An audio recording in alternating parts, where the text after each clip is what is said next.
My name is Nora, and I'm 26 years old. For as long as I can remember, my parents warned me about the woman who lived next door. She is dangerous, they said, not with drama or explanation, just cold certainty, the way you'd warn a child about a hot stove. I never questioned it. I never spoke to her. I never even learned her name. But when she died and left me everything in her will, I discovered that the most dangerous thing about her wasn't what my parents claimed. It was what she knew. And what she knew was about to shatter everything I believed about the people who raised me. If you're watching this right now, drop a comment and let me know where you're from. And don't forget to hit that like button and subscribe for more stories. I was 6 years old the first time I heard my mother say it. We were in the backyard, and I'd wandered too close to the fence separating our property from the house next door. I wasn't doing anything wrong, just picking dandelions, the way kids do when they don't know any better. But my mother's voice cut through the afternoon air like a warning siren. Nora. Come here. Now.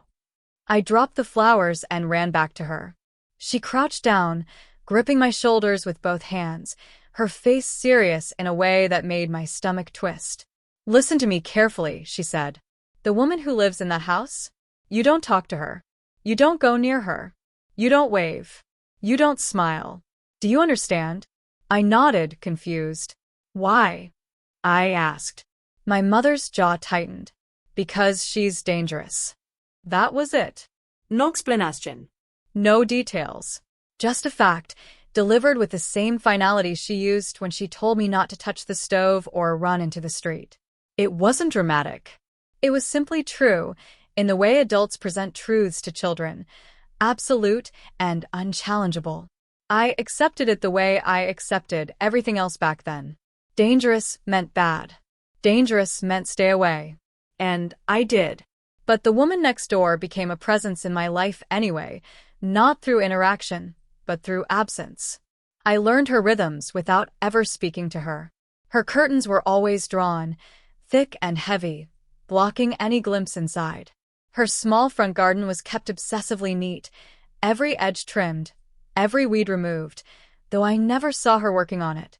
The lights in her house stayed on late into the night, casting faint glows through the fabric barriers she'd erected between herself and the world.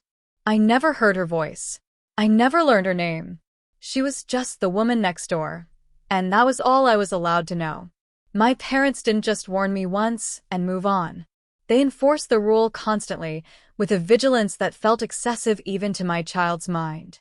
If I lingered too long near the property line, my father would appear and pull me back by the arm. If I accidentally glanced in her direction while playing outside, my mother would snap my name like I'd done something unforgivable. Once, when I was 8, I absent-mindedly waved in the general direction of her yard while saying goodbye to a friend. My father grabbed me by the wrist and dragged me inside so fast I stumbled over my own feet. "What did we tell you?" he hissed, his face red. I wasn't waving at her. I protested.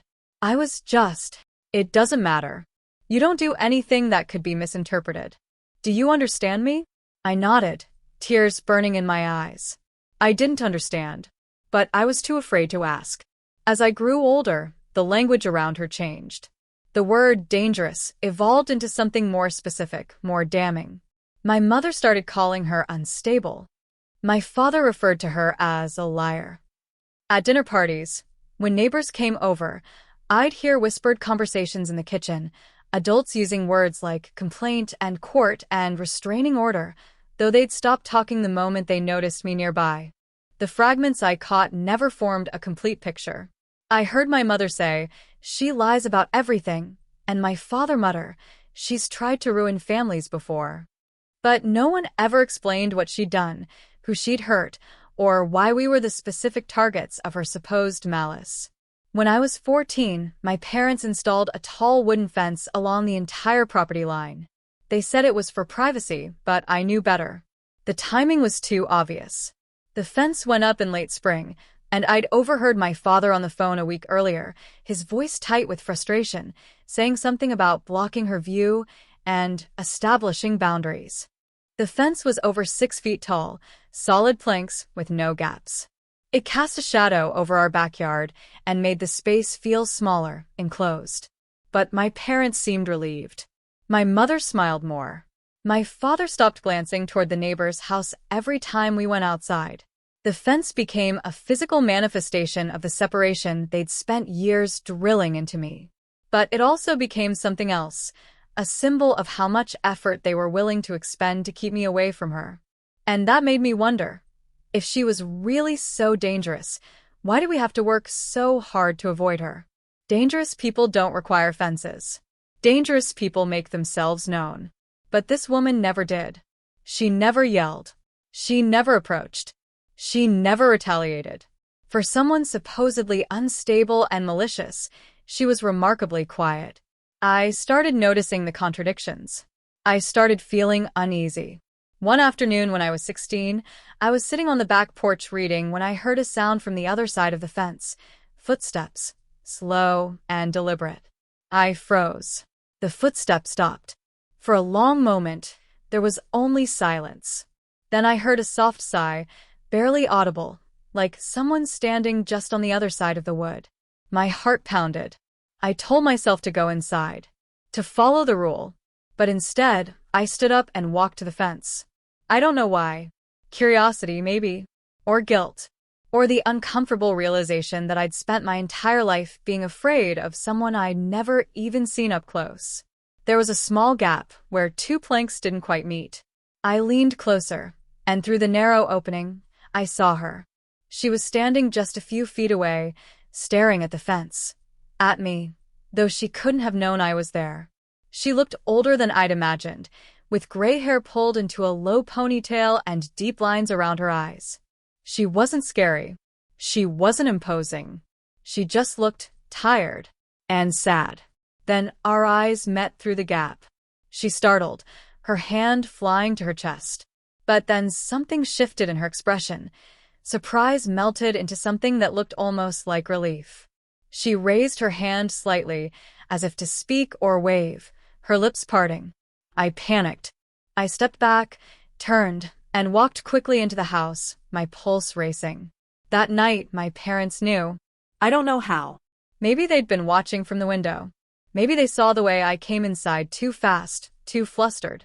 But at dinner, my mother set down her fork and looked at me with an expression I'd never seen before, something between anger and fear. "Did you go near the fence today?" she asked. My throat tightened. "I was just reading on the porch." "Did you look at her?" I hesitated. That hesitation was enough. My father's chair scraped against the floor as he stood. "Nora, answer the question." "I didn't talk to her," I said quickly. "I didn't do anything. You just what?" my mother snapped. "You just gave her an opening? You just let her think she could manipulate you." "I didn't do anything," I shouted, my voice cracking. "I don't even know what she's supposed to have done. You've never told me." The silence that followed was suffocating. My parents exchanged a look, one of those wordless conversations adults have when they're deciding how much truth a child can handle. "You don't need to know," my mother said finally, her voice cold. "You just need to trust us." But I didn't. Not anymore. That night, lying in bed, I realized something that should have been obvious years earlier. This wasn't about keeping me safe. This was about keeping me ignorant. Whatever the truth was, my parents were terrified of me learning it. And the woman next door, the one they'd spent my entire life calling dangerous, had looked at me through that fence gap with something that wasn't malice. It was hope. As I got older, I started paying attention to how other people treated her. And what I noticed unsettled me. It wasn't just my parents. The whole neighborhood avoided her. But it wasn't the kind of avoidance you'd expect if someone were genuinely dangerous. No one seemed afraid of her. They just acted like she didn't exist. When she walked to her mailbox, neighbors would suddenly find urgent reasons to go back inside. If she was in her front yard, people crossed the street rather than walk past her house. At neighborhood gatherings, the annual 4th of July barbecue, the holiday potluck, her house was the only one that never got an invitation slipped under the door. I asked my friend Melissa about it once. We were 15, sitting on her porch across the street. "Why doesn't anyone talk to the woman in the gray house?" I asked, trying to sound casual. Melissa shrugged. "I don't know. My mom says she's weird." "Weird how?" I don't know. She sued someone or something. My mom doesn't really talk about it. I pressed. Sued them for what? I don't know, Nora. Why do you care? I didn't have an answer for that. So, I dropped it. But I kept listening. And the more I heard, the less sense it made. Every version of the story was different. Mrs. Chun from 3 houses down said the woman had made false accusations about someone years ago. Mr. Patel, who lived on the corner, mentioned something about a custody battle. The Johnsons claimed she'd gotten someone fired from their job with lies. None of the stories aligned. None of them had specifics. They were all vague, secondhand, the kind of rumors that get repeated until they harden into fact without anyone remembering where they started. What bothered me most was how the rumors contradicted what I could see with my own eyes. This supposedly dangerous, unstable, malicious woman lived the quietest life imaginable. She went to work early in the morning. I'd see her car pull out of the driveway before 7. She came home in the evening and disappeared inside. She shopped at odd hours, always alone, always efficient. She never had visitors. She never hosted parties. She never caused scenes. If anything, she seemed like she was trying to disappear.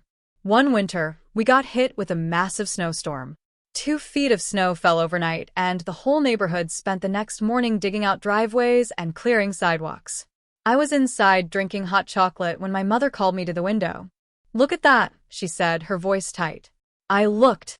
The woman next door had cleared not only her own driveway but half of ours as well.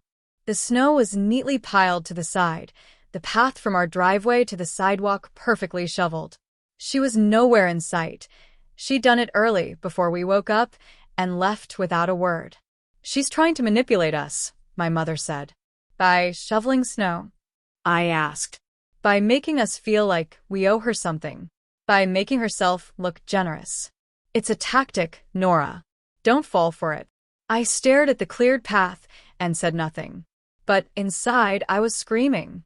How could an act of kindness, silent, anonymous, requiring nothing in return, be manipulative? How could helping people who hated you be a tactic? It didn't make sense. And my parents' refusal to even acknowledge the possibility of goodness in her felt more and more like willful blindness. When I left for college, something shifted. My parents relaxed. Not about her, they still talked about her with the same disdain, but about controlling what I knew. Distance gave them a false sense of security. They thought I'd forget. They thought I'd move on. But I didn't. During winter break of my sophomore year, I came home for the holidays. I was rummaging through the kitchen drawer looking for batteries when I found them. 3 sealed envelopes, all addressed in the same slanted handwriting. The return address was the house next door. The envelopes were dated over the past 2 years, one from each birthday I'd had since turning 18. I held them up when my mother walked into the kitchen. "What are these?" I asked. Her face went white, then red. Then she snatched them out of my hand. "Those are none of your business." "They have my birthday dates on them," I said. "They're addressed to this house. How are they not my business?" "We don't engage with her," my mother said, her voice shaking. "We don't read her letters. We don't respond. We don't give her an opening." "An opening for what?" She didn't answer. She just shoved the envelopes back into the drawer and slammed it shut. That night, I waited until my parents were asleep. I crept downstairs and opened the drawer as quietly as I could. The envelopes were gone. My mother had hidden them somewhere I'd never find them. But I'd seen the dates. I'd seen the handwriting. And I knew that for 2 years, this woman had been trying to reach me, and my parents had intercepted every attempt. A week later, my father almost told me the truth. It was late, after a family dinner that had devolved into tense silence. My mother had gone to bed early with a headache, and my father and I were cleaning up the kitchen. He'd had a few glasses of wine, more than usual, and his movements were slow, deliberate. "She wasn't always like this," he said suddenly. I froze, a plate in my hand. "Who?" He didn't answer right away. He stared out the window toward the fence, his jaw working like he was chewing on words he couldn't quite spit out. "Dad." I pressed. He shook his head, set down the dish towel, and walked out of the room. I stood there alone, my heart pounding. She wasn't always like this. Like what? Dangerous? A liar? Or something else entirely, something he couldn't bring himself to admit? I left for school the next day feeling heavier than I'd arrived. I'd come home looking for comfort, for familiarity, for the easy warmth of childhood memories. Instead, I'd found envelopes hidden in drawers and half-confessions swallowed back down. I'd found proof that my parents were hiding something, and that the woman next door had been trying, quietly and persistently, to tell me what it was. I felt complicit. I'd spent years benefiting from silence, living in a house built on secrets I didn't question because it was easier not to. I'd let my parents curate my reality, and I'd never pushed back hard enough to break through. But now I knew. I knew there were letters I'd never read. I knew there were truths I'd never been told. I knew my parents weren't protecting me from danger. They were protecting themselves from exposure. I found out she was dead by accident. I was scrolling through my phone during a slow afternoon at work when I saw a link to the local obituary page. I don't know why I clicked it, boredom, maybe, or the morbid curiosity that sometimes strikes when you're procrastinating. I scanned the names without really reading them. Then I stopped. There was no photo. The entry was bare bones, just a name, a date of birth, a date of death, and the name of a funeral home. No surviving family members listed. No heartfelt tribute. No celebration of life details. Just passed away peacefully on March 14th, services to be held at Riverside Memorial Chapel. The date of death was 2 weeks earlier. I read it 3 times to make sure I wasn't mistaken. Then I called my mother. Did you know? I asked as soon as she picked up. Know what? That she died. The woman next door. 2 weeks ago. There was a pause.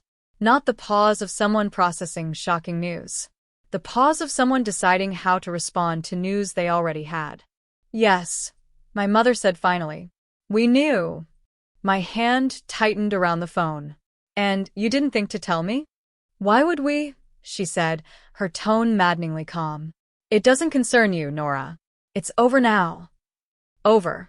Like it was a problem that had been solved. Like a person's death was a relief instead of a tragedy. She lived next door to us my entire life, I said, my voice shaking. And you didn't think I deserved to know she died? We didn't see the point in bringing it up. You've moved on. You have your own life. There was no reason to drag you back into that. Into what? I wanted to scream. Into the truth? Into the reality you've spent decades hiding from me? But I didn't. I just said, I'm going to the funeral. Nora. I hung up. I don't know what I expected to find at the funeral. Answers, maybe. Or closure. Or just the chance to see, one final time, the woman my parents had spent my entire childhood teaching me to fear. The service was held on a gray Saturday morning at a small chapel on the edge of town. I arrived early, parked in the nearly empty lot, and sat in my car for 10 minutes, trying to steady my breathing.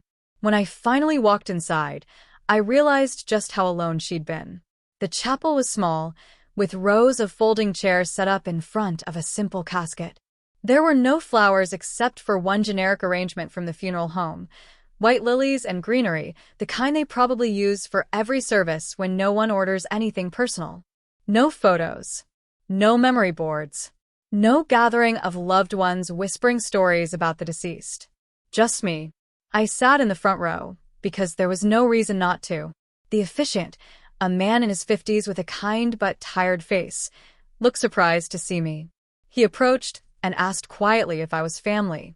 No, I said. Just a neighbor. He nodded and didn't press. A few minutes later, the service began. It was brief. The officiant read from a standard script, the kind of generalized tribute that could apply to anyone. He mentioned her name, Evelyn Marsh, and I realized with a jolt that I was hearing it for the first time. My parents had never used it. To them, she'd only ever been that woman or the neighbor or her. But she had a name. Evelyn. Near the end of the service, the officiant paused and pulled out a folded piece of paper. Ms. Marsh left a note, he said. She asked that it be read aloud at her service. It's brief. He unfolded the paper and read, To whoever is here, Thank you for remembering me. I spent a long time being forgotten. Your presence means more than you know. My throat tightened. I was the only person there, which meant she'd written that note knowing there might not be anyone to hear it. Or worse, hoping that just one person might show up. And somehow, impossibly, I had. After the burial, I stood by the grave for a long time, staring at the plain headstone they'd placed temporarily until a permanent one could be made. The ground was still raw, freshly turned, and the air smelled like rain. I heard footsteps behind me. I turned and saw a man in a dark suit approaching. He was older, maybe in his 60s, with silver hair and sharp eyes. He carried a leather briefcase. Nora Whitlock, he asked. I blinked. Yes. How do you? I'm David Brennan, he said, extending a hand. I was Ms. Marsh's attorney. I shook his hand, confused. I don't understand. Why are you? I've been looking for you, he said. Ms. Marsh left specific instructions regarding you in her will. My stomach dropped. I barely knew her. I never even spoke to her. I know, he said. His expression was unreadable. But she knew you. And she left you something. He reached into his briefcase and pulled out a business card, handing it to me. Did your parents finally tell you? He asked. Tell me what? He studied my face for a moment, and something sad flickered in his eyes. Then we need to talk. Privately. I met David Brennan at his office 3 days later. It was a small, unassuming building on a quiet street downtown, the kind of place that looked like it had been there for decades. The waiting room smelled like old paper and coffee. He led me into a cramped office lined with filing cabinets and boxes stacked along the walls. Each box was labeled with dates, some going back 30 years or more. Sit, please, he said, gesturing to a chair across from his desk. I sat. My hands were shaking, so I clasped them in my lap. David settled into his chair and pulled out a thick folder. He opened it carefully, like it contained something fragile. Ms. Marsh named you as a primary beneficiary in her will, he said without preamble. I stared at him. That doesn't make sense. I never even met her. Legally, you did, he said. You lived next door to her for 18 years. That constitutes knowledge of her existence, even if your parents forbade interaction. But why me? I'm nobody to her. David's expression softened. You're not nobody, Nora. You're the one person she trusted to do what she couldn't, which is hold the truth. He slid the folder across the desk toward me. I opened it slowly. Inside were legal documents, pages and pages of filings, complaints, court orders, and correspondence.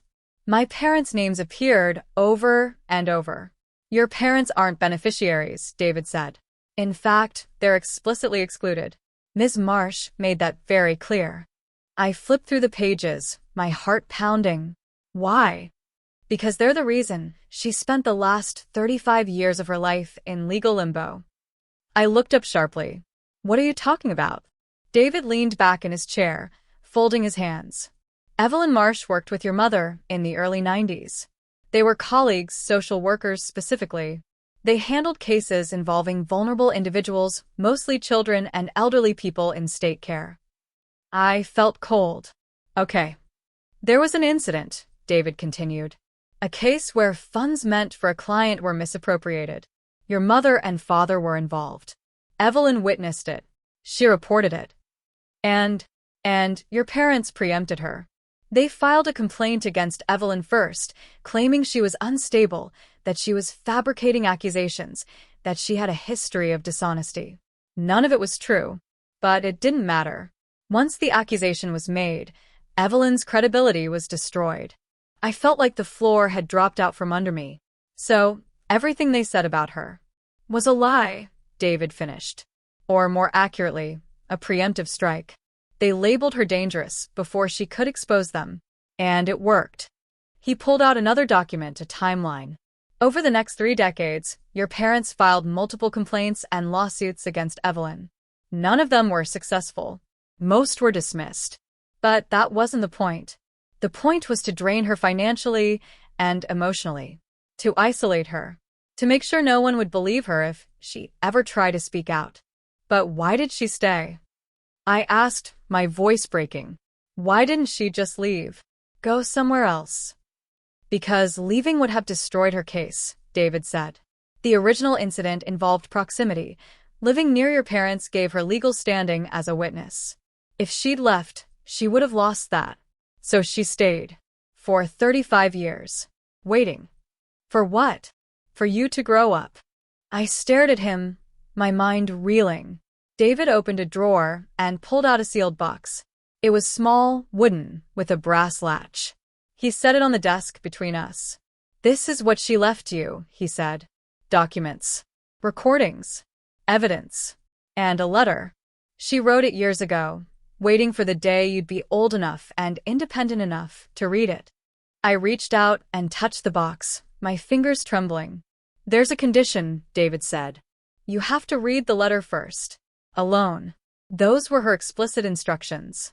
After that, you can decide what to do with the rest. I nodded, unable to speak. David stood and handed me the box. It was heavier than I expected. I'll give you privacy, he said. Take your time. He left the room, closing the door softly behind him. I sat there for a long moment, staring at the box. Then, with shaking hands, I opened the latch. Inside was a stack of documents, a small recorder, and a handwritten letter on top.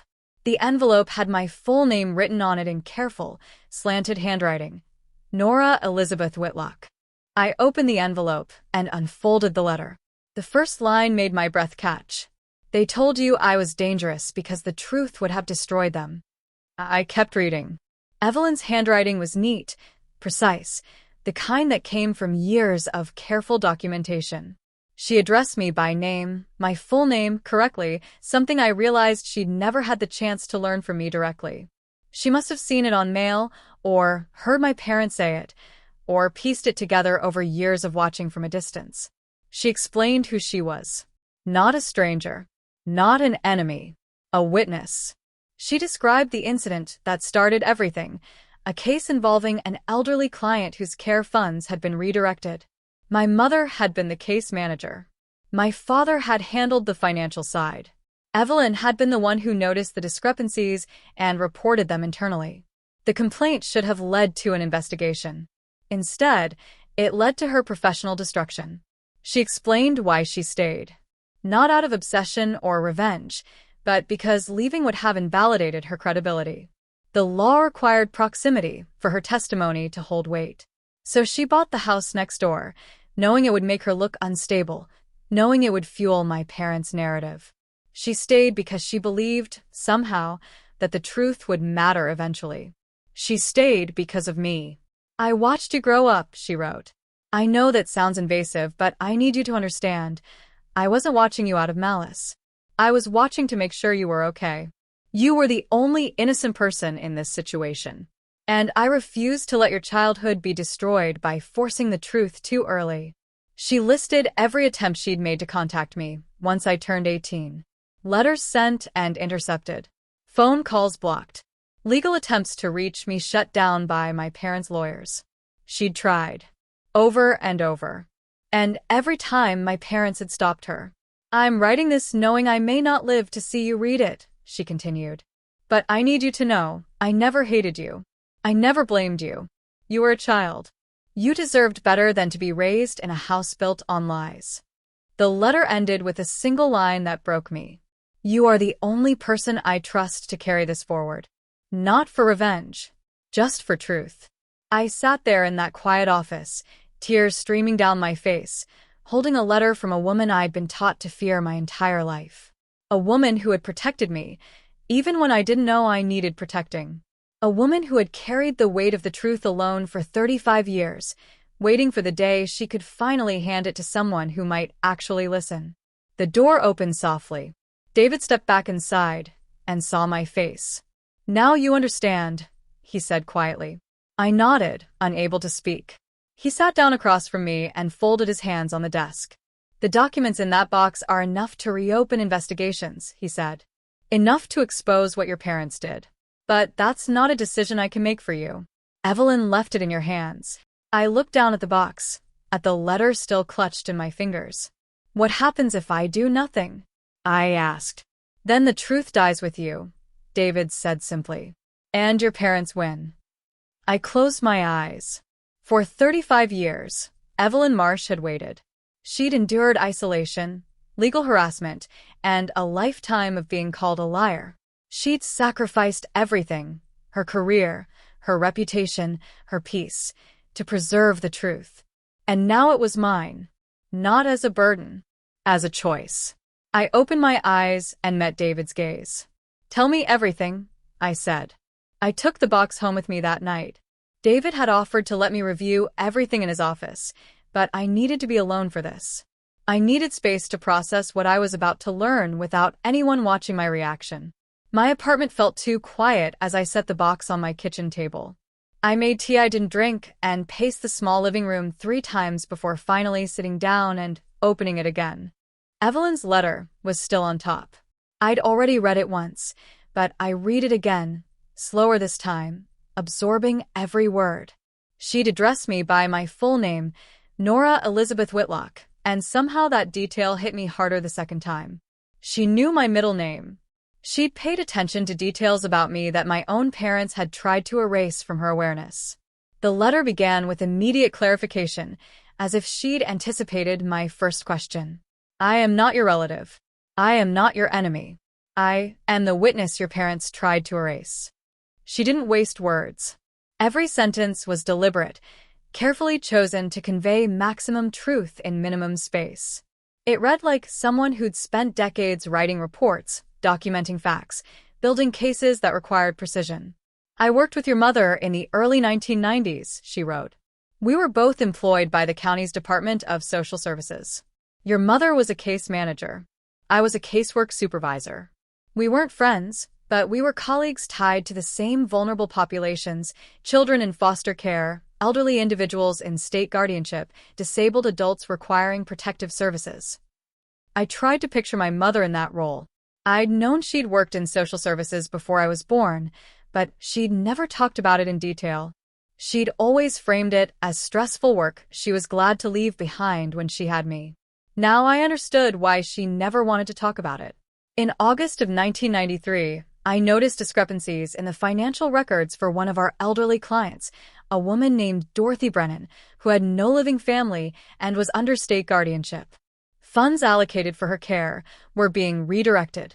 The amounts were small enough to avoid immediate detection, but significant enough to matter to someone living on a fixed income. Dorothy Brennan.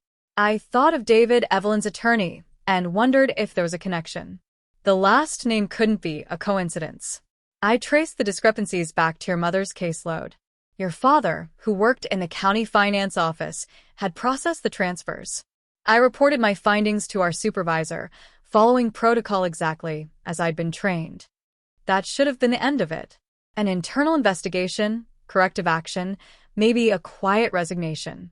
Instead, it became the beginning of Evelyn's destruction.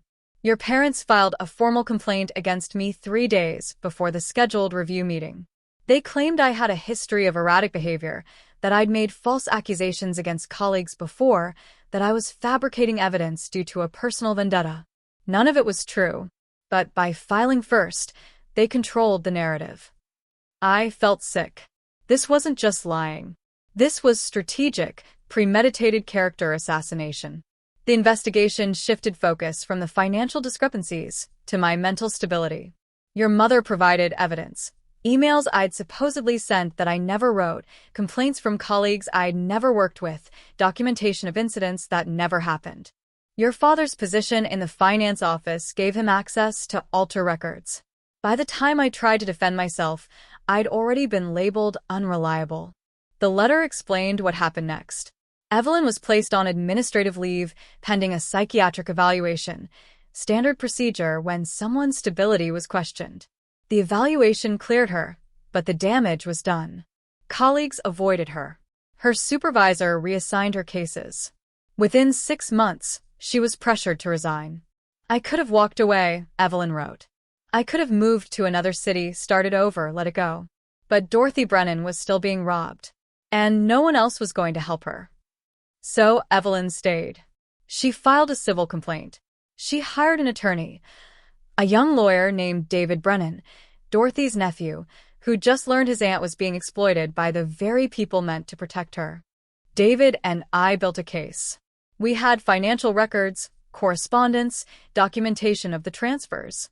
We had witnesses willing to testify about your parents' sudden lifestyle improvements, a new car, a down payment on a house, vacation expenses that didn't match their reported income. But before they could file, my parents struck again. They purchased the house next to the one they were already buying. Your father called it an investment property. But I knew better. They bought it specifically to sell it to me. I stopped reading, confused. They sold Evelyn the house next door? Intentionally? They knew I needed to maintain proximity to establish standing in the case. Living near them, being their neighbor, gave me credibility as someone with first-hand knowledge of their lifestyle and spending patterns. So they made it easy for me to buy the house next door, at a reasonable price, with seller financing, no credit check required. It was a trap. They'd invited her to move in next door, knowing it would make her look obsessed, knowing it would support their narrative that she was unstable and fixated on them. And she'd done it anyway because it was the only way to maintain legal standing. I moved in knowing exactly how it would look. Knowing your parents would tell everyone I was stalking them, harassing them, unable to let go. I accepted that cost because the alternative was letting Dorothy die in neglect while her abusers walked free. Dorothy Brennan died in 1995. The financial exploitation case died with her. Without a living victim, there was no one to press charges. The civil case collapsed. But Evelyn stayed. I stayed because leaving would have proven their narrative, that I was irrational, that I'd moved next door out of obsession rather than legal necessity. I stayed because I'd invested everything I had into that house. I stayed because running would have looked like guilt. And then I was born. You arrived in the spring of 1998. I watched your parents bring you home from the hospital. I watched you grow from an infant to a toddler to a child. And I made a decision that haunted me for years. I would not force this truth onto you while you were too young to understand it. She explained that she'd had opportunities. She could have approached me as a child, could have tried to tell me what my parents had done. But she chose not to. You were innocent. You deserved a childhood free from the knowledge that your parents were capable of cruelty. I decided to wait until you were old enough to process the truth without it destroying you. She waited until I turned 18. And then she tried. I wrote you letters on every birthday after you became a legal adult. I called the house when I knew you'd be visiting from college. I even hired an attorney to formally request contact with you for the purpose of providing information relevant to a legal matter. Every attempt was blocked. Your parents intercepted the letters. They blocked my number.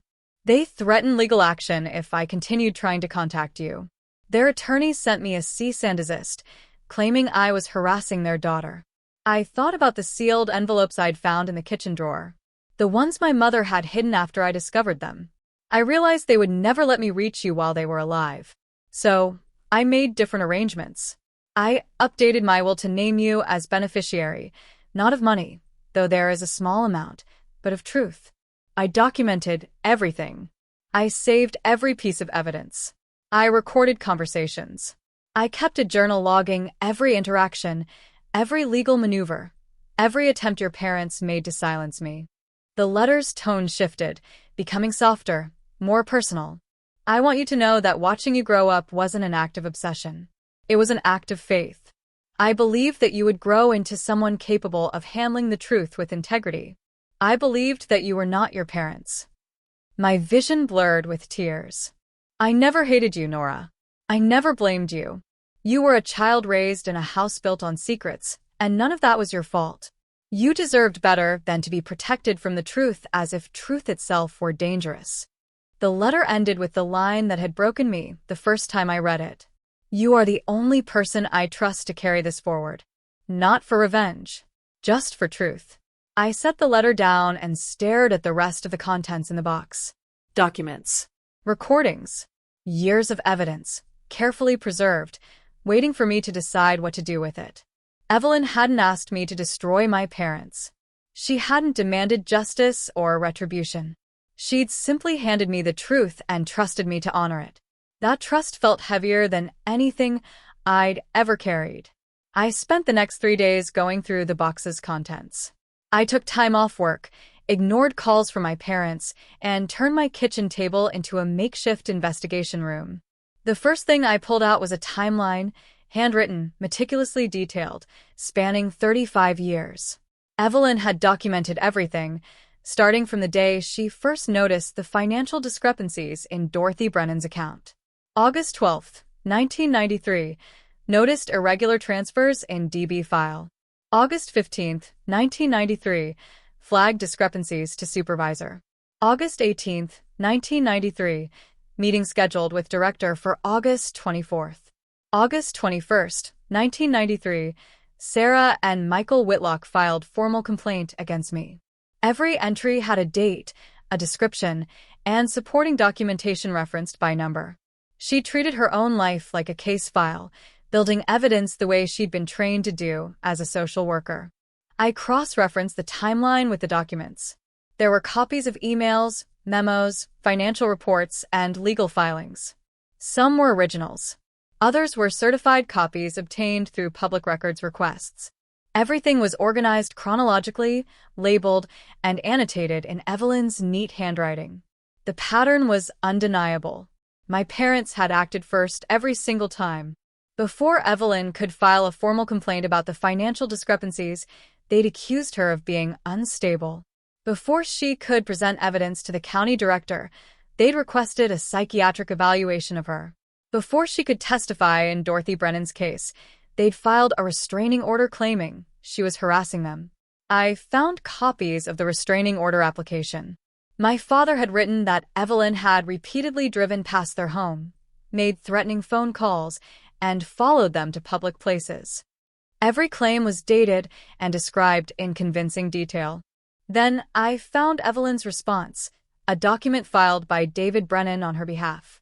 It included time-stamped evidence proving she'd been at work during the alleged incidents, credit card receipts showing she'd been in different cities during claimed encounters, and phone records demonstrating she'd never called my parents' number. The restraining order was denied. But the accusation remained on record, feeding the narrative that Evelyn was obsessive and dangerous. I pulled out another folder labeled Court Filings 1994 to 1998. Inside were summaries of multiple lawsuits my parents had filed against Evelyn. None of them had been successful. Most were dismissed for lack of evidence. But that hadn't been the point. David had included a legal memo analyzing the strategy. The goal is not to win. The goal is to drain financial and emotional resources, establish a pattern of frivolous litigation by the defendant, and create a public record of conflict that supports the harassment narrative.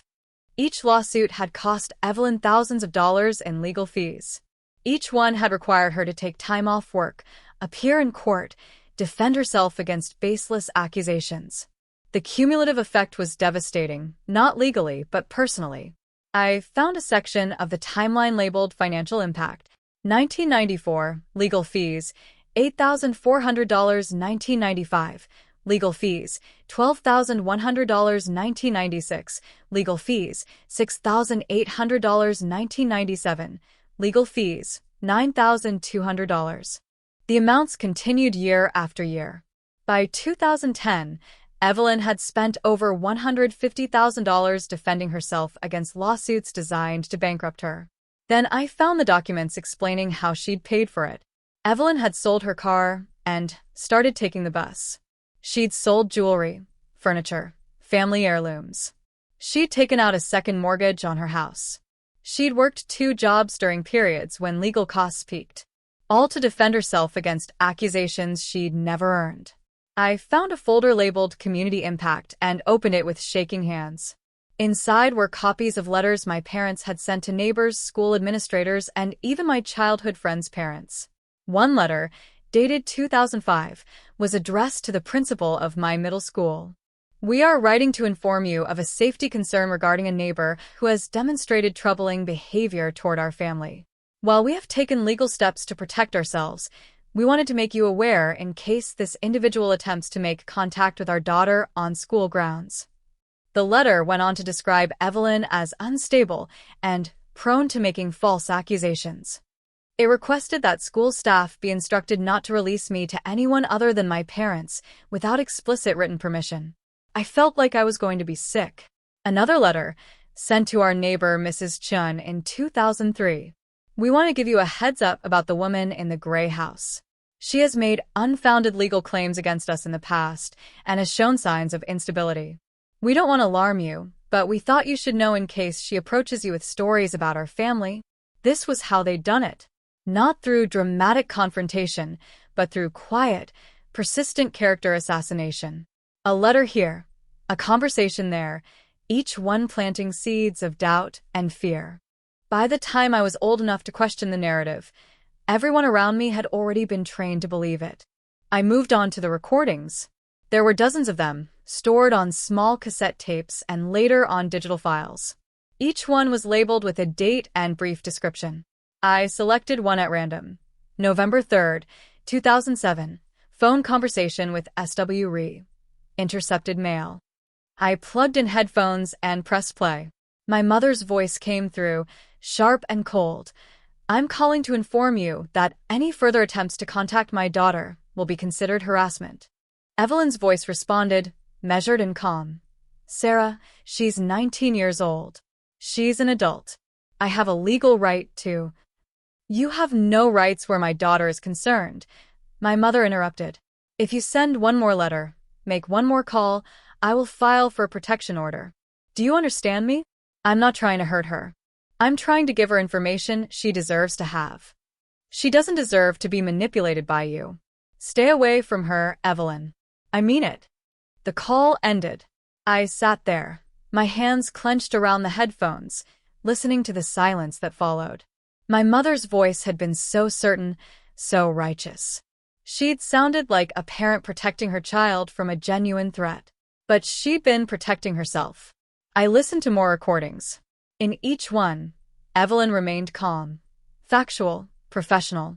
She never yelled, never made threats, never resorted to the kind of behavior my parents had spent decades claiming she exhibited. She just kept trying to tell the truth. I found one final document at the bottom of the box, a handwritten journal entry dated 3 days before Evelyn died.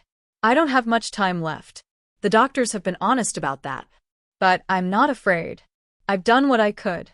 I've preserved the evidence. I've trusted it to the right person. Nora is 26 now. Old enough to understand. Strong enough to decide. I've watched her become someone thoughtful, someone who questions, someone who doesn't accept easy answers. I hope she forgives me for the burden I'm leaving her. But more than that, I hope she understands the truth is not a weapon. It's a responsibility, and I trust her to carry it with the integrity I tried to model, even when no one was watching. I closed the journal and sat in the quiet of my apartment, surrounded by 35 years of documentation. Evelyn had been right about everything. The evidence was undeniable, comprehensive, and devastating. My parents hadn't just lied. They'd orchestrated a decades-long campaign of systematic destruction against a woman whose only crime was telling the truth. And I'd benefited from it. I'd grown up in a house purchased with stolen money, attended schools paid for with funds that should have gone to Dorothy Brennan's care, lived a comfortable life built on someone else's suffering. I hadn't known, but I'd still benefited. And now I had to decide what to do about it. I didn't rush into the confrontation. I spent a week preparing, organizing my thoughts, deciding what I wanted from this conversation. I wasn't interested in yelling or melodrama. I wanted the truth, spoken aloud, in their own words, without the shield of distance or time. I invited them to dinner at my apartment. My mother was surprised. I rarely hosted them, but she agreed quickly, probably relieved that I was initiating contact after days of ignored calls. They arrived on Saturday evening. My father carried a bottle of wine. My mother brought flowers. They smiled and hugged me like nothing was wrong, like I hadn't spent the past week uncovering the architecture of their lies. I served the meal I'd prepared, simple pasta, salad, bread. We made small talk about work, about the weather, about neighbors back home. I let them settle into comfort, let them think this was just a normal family dinner. Then, over coffee, I said, I went to Evelyn Marsh's funeral. The shift in the room was instant. My mother's smile froze. My father set down his cup with deliberate care. We asked you not to do that, my mother said quietly. You asked, I agreed. Il chose différently. My father's jaw tightened. Why would you waste your time on that woman? Because she left me something in her will. Silence. My mother's face went pale. What did she leave you? The truth. I pulled out the folder I'd prepared, not everything, just enough. Copies of key documents, the timeline, excerpts from Evelyn's letter. I spread them on the table between us like evidence in a trial. I know what you did to Dorothy Brennan, I said. I know about the financial exploitation. I know about the complaint Evelyn filed. I know how you destroyed her to protect yourselves. My father stood abruptly. That woman lied. Sit down, I said, my voice harder than I'd ever used with them. I have recordings. I have financial records.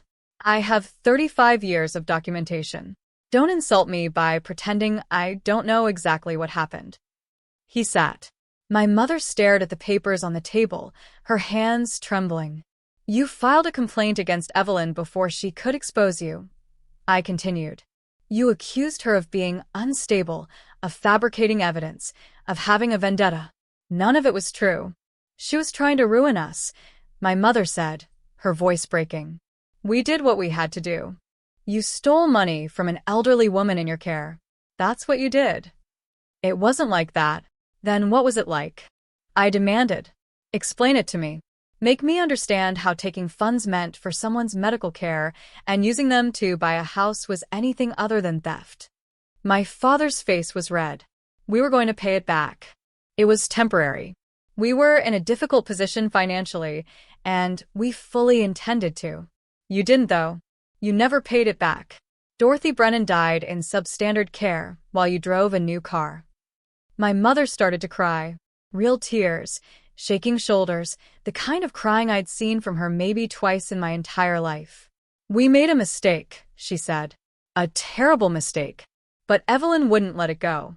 She wouldn't accept that we were trying to fix it. Because you weren't trying to fix it.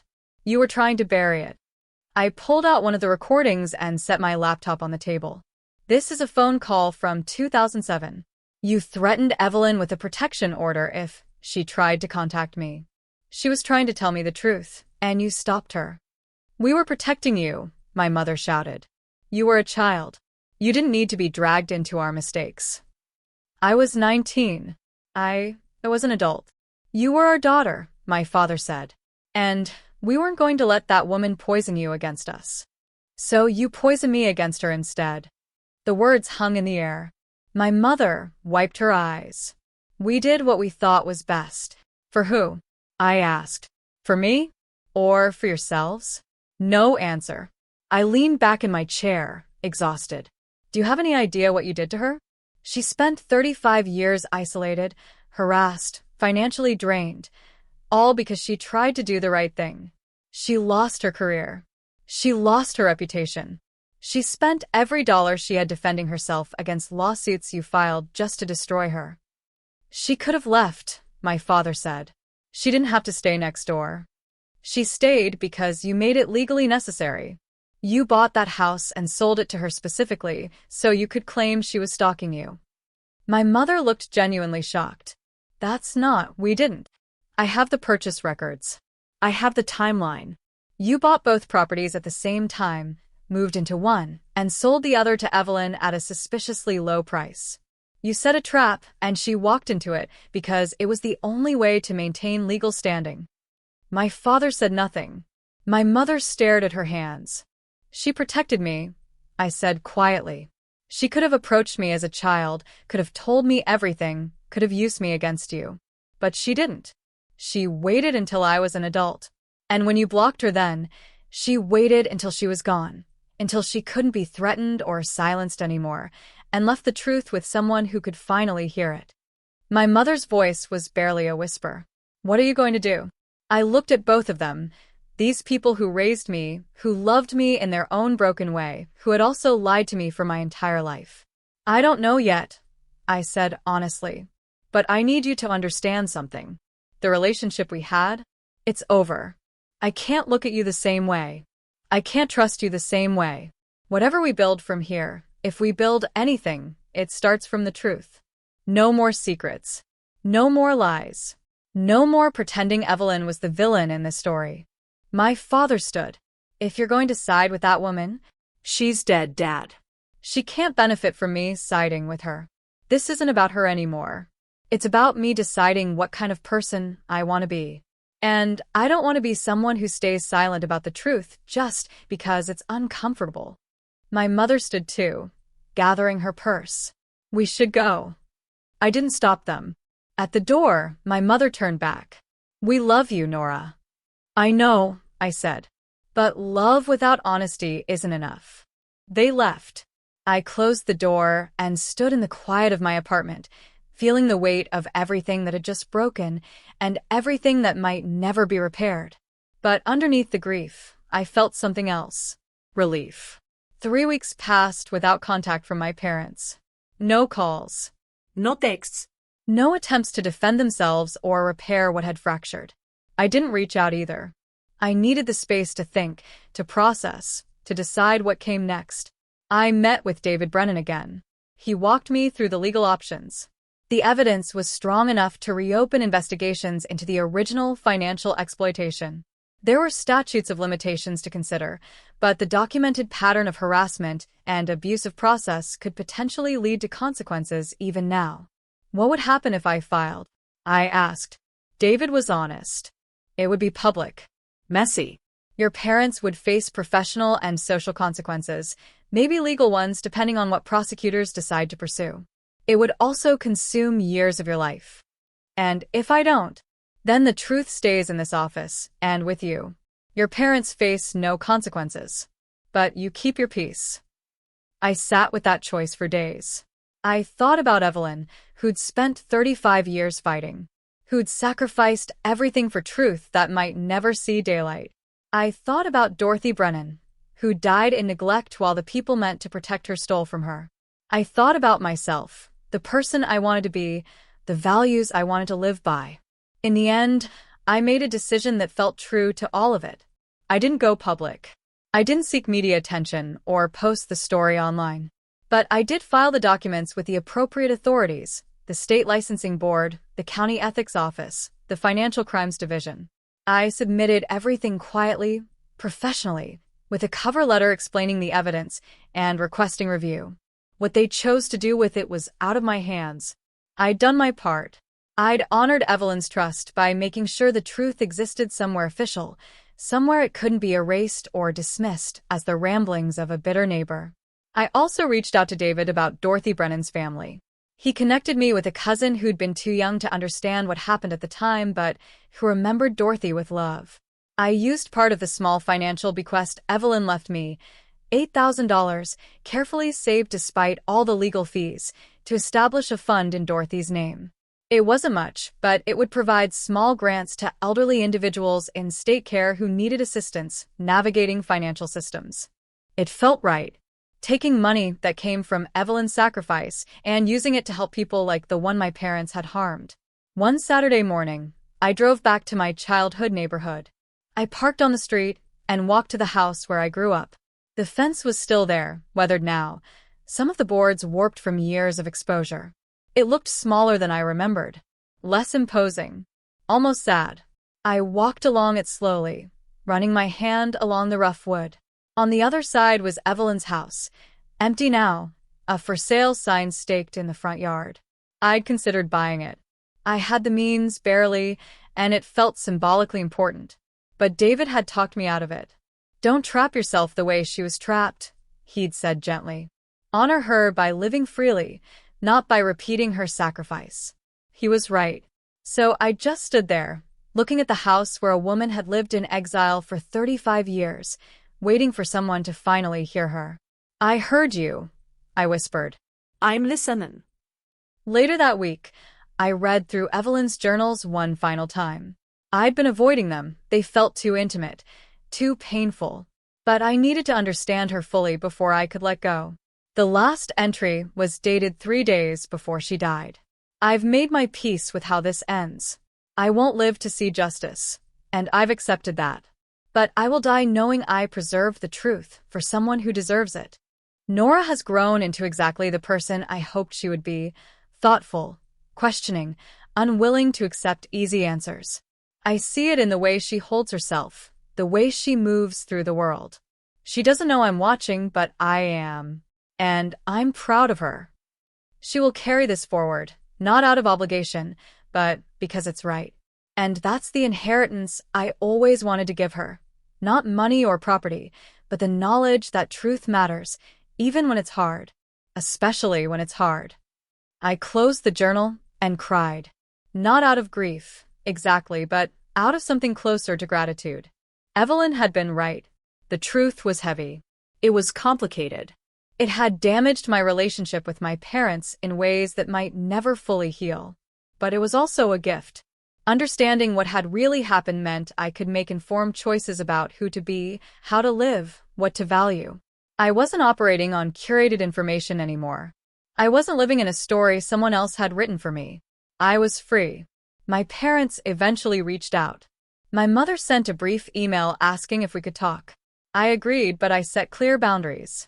We could rebuild a relationship, but only if it started from honesty. No more defending the indefensible. No more asking me to forget what I knew. They agreed. Whether they truly understood, or whether they were just trying to keep me in their lives, I wasn't sure. But it was a start. I also started talking about what I'd learned, not publicly, but in therapy with close friends, in spaces where I could process the complicated grief of losing the version of my parents I'd thought I knew. I learned that you can love people and still hold them accountable. That forgiveness doesn't require forgetting. That protecting yourself from painful truths doesn't make you safe. It just makes you ignorant. Evelyn had known all of that. She'd lived it for 35 years. And now I knew it too. Months later, I received a call from the state licensing board. They'd completed their review of the documents I'd submitted. While the statute of limitations prevented criminal prosecution, they were pursuing administrative action against my parents for ethics violations. My father had already retired, so the impact was minimal. But my mother's professional license was suspended pending further investigation. I felt no triumph. No satisfaction. Just a quiet sense that something had finally shifted toward balance. The house next door sold to a young family with 2 kids. I met them once when I visited my parents for a tense, careful dinner. The mother mentioned they'd heard rumors about the previous owner being difficult, but she seemed skeptical. The neighbors have all these stories, she said. But honestly, the house is lovely, well-maintained, everything documented and organized. Whoever lived here before clearly cared about the place. I smiled. She did. When I got home that night, I pulled out the last item from Evelyn's box, a small framed photo I'd found buried at the bottom. It showed a younger Evelyn, maybe in her 40s, standing with an elderly woman in a garden. Both were smiling. I recognized the woman from the documents. Dorothy Brennan. On the back, in Evelyn's handwriting, Garden Party, June 1992. Before everything changed. I set the photo on my bookshelf, next to pictures of my own friends and chosen family. Evelyn Marsh had spent 35 years being called dangerous. And my parents had been right about one thing. She was dangerous. Not to people. Not to families. Not to children. But to lies? Absolutely. She was dangerous to comfortable narratives and convenient silences. She was dangerous to people who wanted to bury the truth and move on without consequences. She was dangerous to injustice. And in teaching me that, in trusting me with her story, she'd given me the most valuable inheritance I could have received, the understanding that some things are worth fighting for, even when you're fighting alone. Especially when you're fighting alone. I returned to my apartment that night and opened my laptop. I started writing, not for publication, but for myself. A record of what I'd learned, what I'd chosen, what I decided to carry forward. I wrote about Evelyn, about Dorothy, about the complicated grief of loving parents who'd done terrible things, about the weight of truth and the cost of silence. And I wrote about the choice she'd given me, not to destroy, but to understand. Not to seek revenge, but to honor integrity. I wrote until my hands ached, until the early morning light started filtering through my windows. And when I finally stopped, I felt something I hadn't felt in months. Peace. Not because everything was resolved. Not because my parents had fully acknowledged what they'd done. Not because justice had been served in any complete or satisfying way. But because I'd kept my promise to a woman I'd never truly known but who had known me better than I'd realized. Idealistanat. I'd believed her. I'd honored the truth she'd protected for 35 years. And in doing so, I'd become exactly the person she'd trusted me to be. The woman my parents warned me about had been dangerous after all, just not in the way they meant. If someone you trusted your whole life turned out to be protecting themselves instead of you, would you choose truth over comfort? Drop your thoughts below, hit that like button, and subscribe for more stories about the secrets families keep and the courage it takes to face them.